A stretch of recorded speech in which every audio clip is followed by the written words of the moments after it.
ഈ ഒരു ടെക്സ്റ്റിനെ എങ്ങനെയാണ് ഈ വോളിൻ്റെ മുകളിൽ പ്ലേസ് ചെയ്ത് നോക്കിയാലോ? വളരെ സിമ്പിളാണ്, പറഞ്ഞുതരാം. അപ്പോൾ നമ്മൾ ആദ്യം ഇങ്ങനെ ഒരു സ്ട്രീറ്റിൻ്റെ ഇമേജിനെ ഫോട്ടോഷോപ്പിൽ ഓപ്പൺ ചെയ്തിടാം. എന്നിട്ട് നമുക്ക് ഇഷ്ടമുള്ളൊരു ടെക്സ്റ്റ് ഇവിടെ കൊടുക്കാം. ഞാനിവിടെ സ്ട്രീറ്റ് വ്യൂ എന്നാണ് കൊടുക്കുന്നത്.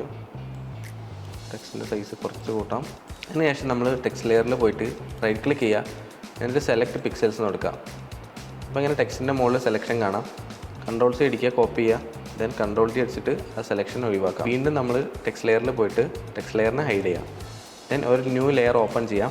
അതിനുശേഷം ഫിൽറ്ററിൽ പോവുക, വാനിഷിംഗ് പോയിൻറ്റ് ക്ലിക്ക് ചെയ്യാം. അപ്പോൾ ഇങ്ങനെ ഒരു വിൻഡോ ഓപ്പൺ ചെയ്ത് തരും. ഇവിടെ പോയിട്ട് പ്ലെയിൻ ടൂൾ എടുത്തിട്ട് ഒരു ബോക്സ് ക്രിയേറ്റ് ചെയ്യാം.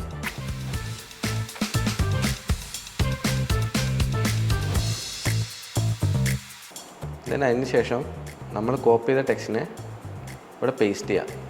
ആൻഡ് ഡ്രാഗ് ചെയ്തിട്ട് ഈ ഒരു ബോക്സിൻ്റെ ഉള്ളിൽ കൊണ്ടിട്ടാൽ മതി.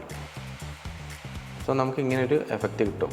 ഇതിനെ കുറച്ചും കൂടെ പെർഫെക്റ്റ് ആക്കാൻ വേണ്ടിയിട്ട് നമ്മൾ ആ ലെയർ സെലക്ട് ചെയ്തിട്ട് ബ്ലെൻഡിങ് ഓപ്ഷനിൽ പോവാം.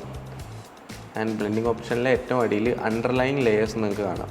അതിനെ ഇങ്ങനെ അഡ്ജസ്റ്റ് ചെയ്ത് കഴിഞ്ഞാൽ നമുക്കിങ്ങനെ ടെക്സ്റ്റ് ലെയറിനെ കൂടുതൽ പെർഫെക്റ്റ് ആയിട്ട് വോളിൻ്റെ മുകളിൽ പേസ്റ്റ് ചെയ്ത പോലെ കാണാൻ പറ്റും. ആൻഡ് ഫൈനലി ഓക്കെ കൊടുക്കാം. അപ്പോൾ ഈ ഒരു ടെക്സ്റ്റ് എഫക്റ്റിനെ നമ്മൾ വിളിക്കുന്ന പേരാണ് പെർസ്പെക്റ്റീവ് ടെക്സ്റ്റ് എഫക്റ്റ്.